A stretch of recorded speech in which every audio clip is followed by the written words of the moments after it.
thinks I'm scared. I'm not a coward. Do as I say. You've dropped the oar, you idiot.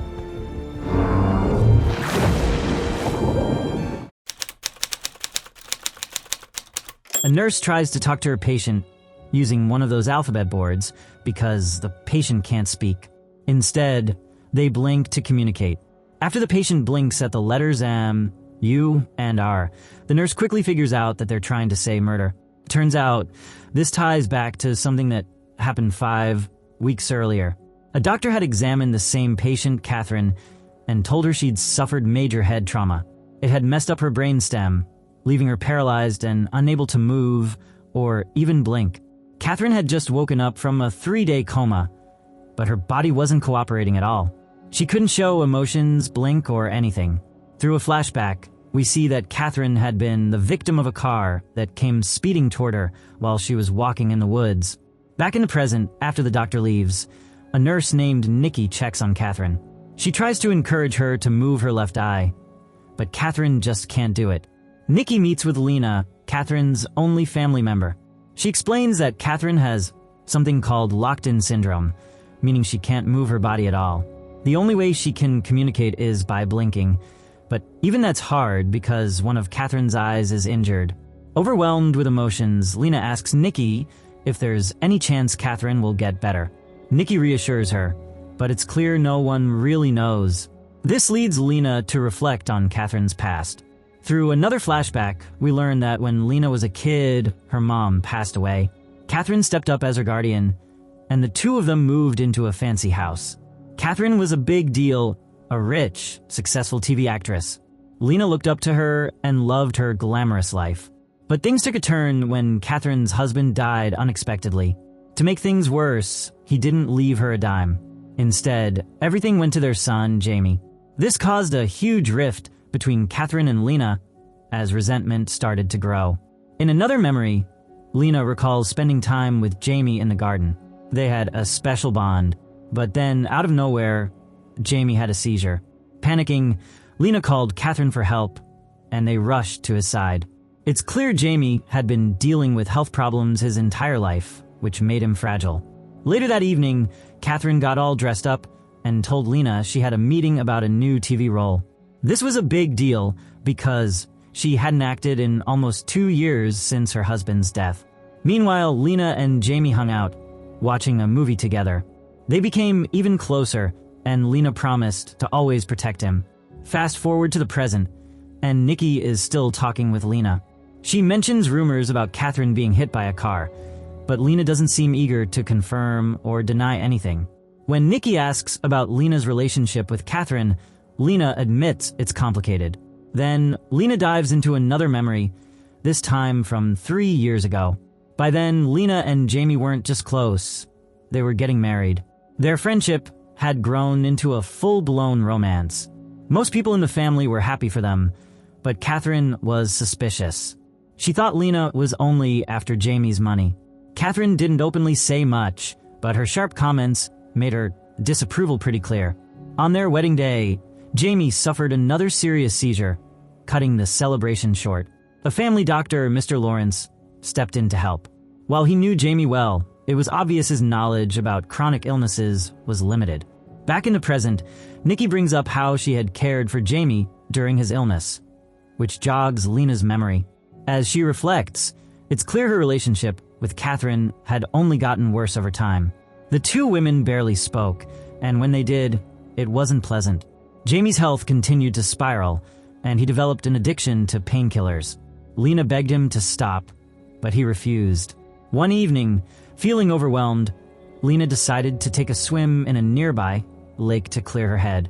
On the way, she ran into Mr. Lawrence, who made an inappropriate comment about how she should get out more. Lena brushed him off, explaining how much responsibility she had at home. When she got to the lake, she tried to relax, but the sound of bells ringing jolted her. The bells were Jamie's distress signal. Rushing back, she found him unconscious after another seizure. At the hospital, Nikki confronted Mr. Lawrence about the painkillers he'd prescribed, worried about the dosage. Feeling cornered, Lawrence lashed out, making Nikki view him as a potential threat. Later, Lena confronted Lawrence about Jamie's condition. She loved Jamie deeply, but was exhausted from constantly caring for him. Lawrence suggested she take a break and focus on herself. That night, Lena had a strange dream about swimming with Lawrence, which led to an intimate moment. When she woke up, she couldn't shake the feelings it stirred up. Over time, Lena and Lawrence grew closer. They had playful interactions, but Lena still felt weighed down by her life at home. Meanwhile, Jamie's health got even worse, and he needed a respirator at night. One stormy night, feeling frustrated and trapped, Lena gave in to temptation and slept with Lawrence in a barn. It was her way of escaping her reality, even if just for a moment. A few days later, they held a small gathering to celebrate Catherine's birthday. Lawrence was there too. During the party, Lena played a heartfelt song on the piano to honor Catherine. But the warm moment didn't last. Catherine made a nasty comment about Lena's late mother, accusing her of being jealous of her success. Lena, furious, defended her mother, and the argument escalated. She stormed off, declaring that the estate now belonged to her and Jamie. That night, Lena and Jamie had a massive fight. She vented about how suffocated she felt, while Jamie fired back, bringing up her past. The next morning, Lena confided in Lawrence, telling him she wanted to leave Jamie and start a new life with him. But Lawrence, worried about his reputation, refused to get involved with her, while Catherine was still alive. Lena, desperate to be with Lawrence, insists she'll do whatever it takes to make it work. He finally gives in, but warns her they'll need to be strong to handle what's ahead. They share another intimate moment before moving forward with their plan. In the next scene, Lawrence prescribes Jamie some new meds that help ease his pain temporarily. He even takes him out for a relaxing boat ride on a nearby pond, planning a small picnic. Lena, worried about Jamie's fragile state, voices her concerns, but Jamie brushes it off and assures her he'll be fine. During the trip, they reach a secluded little island. That's when things start to feel off. Lawrence starts acting weird, making Lena uneasy. When Jamie asks where they're going, Lawrence doesn't give a clear answer, which only adds to the tension. Once they land on the other side of the island, Lawrence greets some workers, but things escalate fast. He shoves one of the paddles into the water and deliberately flips the boat. Lena panics, grabbing Jamie in an attempt to keep him afloat, but Lawrence drags Jamie underwater. Horrified, Lena watches as Jamie drowns right in front of her. Completely heartbroken, Lena can't believe what just happened. She's left haunted by the memory of Jamie, her first love. When the police arrive, Lawrence spins a fake story to cover up what really happened. Too scared to say anything, Lena stays quiet. Meanwhile, Catherine is utterly shattered, sitting at the edge of the pond mourning her son, despite the rocky relationship they shared. Back in the present, Nikki grows more suspicious. She starts questioning whether Jamie's death was truly accidental. When she asks Lena why she allowed the boat trip, Lena insists it was Jamie's idea, not hers. Nikki then brings up Lena's affair with Lawrence, making Lena stammer as she struggles to explain herself. Nikki even suggests that maybe Lena and Lawrence worked together to get rid of Jamie, but Lena denies it, insisting it was all just a tragic accident. After Jamie's death, Lena is plagued by nightmares, reliving the traumatic event over and over. One night, Lawrence sneaks into her room looking for comfort. Despite everything, Lena still trusts him. The next evening, they meet up in his car, and Lena tells him she wants to leave town for good. Lawrence agrees, but says she needs to sell the estate first to get the money they'll need for a fresh start. But Lena refuses, reminding him of her promise to Catherine that she'd never sell the estate. When she tries to leave, Lawrence grabs her and drags her back, threatening her. He reveals he has her diary, which contains details about Jamie's death that could incriminate her. Using this as leverage, he forces her to stay. Once inside the house, Lena stumbles upon something she never expected: Lawrence and Catherine rekindling their romance. Devastated, she realizes Lawrence never cared about her. He was just after the estate and its wealth. When Lena tries to leave, Lawrence turns violent, pushing her to the ground. Luckily, she manages to escape and locks herself in her room. From there, things spiral. Catherine and Lawrence plot to get rid of Lena so they can claim the estate for themselves. But Lena isn't giving up without a fight. In a desperate move, she tricks Lawrence and stabs his hand with a fork, managing to escape into the woods. Catherine, armed with a gun, chases after her, while Lawrence hunts her down in his car. At one point, Catherine fires at Lena, cornering her in a tense, nail-biting moment. Suddenly, the story jumps back to the present. Nikki urges Lena to come clean about everything. Right then, they get word that Catherine has started blinking again, a sign she can communicate. Nikki rushes to her with the alphabet board, while Lena anxiously watches from the sidelines.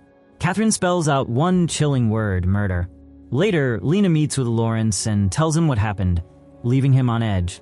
Together, they hatch a dark plan to take Catherine back to the estate and silence her for good before she can expose them. Feeling trapped and out of options, Lena goes along with the plan. They sneak into the hospital, will Catherine out, and drive her back to the house. By the time Nikki realizes what's happening, it's too late. She spots them leaving but can't stop them. Back at the estate, Lawrence prepares a drug that he plans to inject into Catherine. The goal? Make it look like a natural death. Meanwhile, Lena gets a message from Nikki revealing that Catherine had tried to save her on the night of the car chase. This revelation shakes Lena, leaving her torn and unsure of who to trust. Determined to get answers, Lena waits for Lawrence to leave on an errand. She approaches Catherine and asks if she really saved her that night. Catherine blinks in confirmation, and we're taken back to that fateful night in another flashback. As Lena ran for her life, Lawrence chased her in his car, intent on harming her. Catherine, witnessing the whole thing, had a moment of clarity. She intervened, shooting out one of the car's tires, which gave Lena the chance to escape. But as Catherine tried to flee herself, she tripped and fell into the road.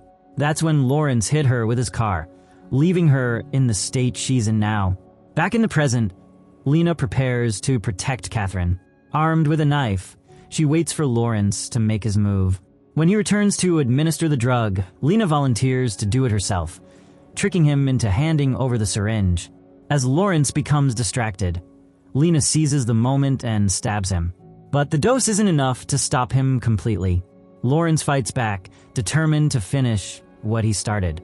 Summoning her courage, Lena faces him again, plunging the knife into him one final time. This time, it's over. When the police arrive, they begin investigating the scene. Lena, Catherine, and Nikki stand together, watching from a distance as Jamie's body is taken away. Lena wonders if Nikki will expose their secrets, but the nurse keeps quiet. The movie ends on a bittersweet note as Catherine and Lena finally connect, holding hands in a moment of long overdue reconciliation.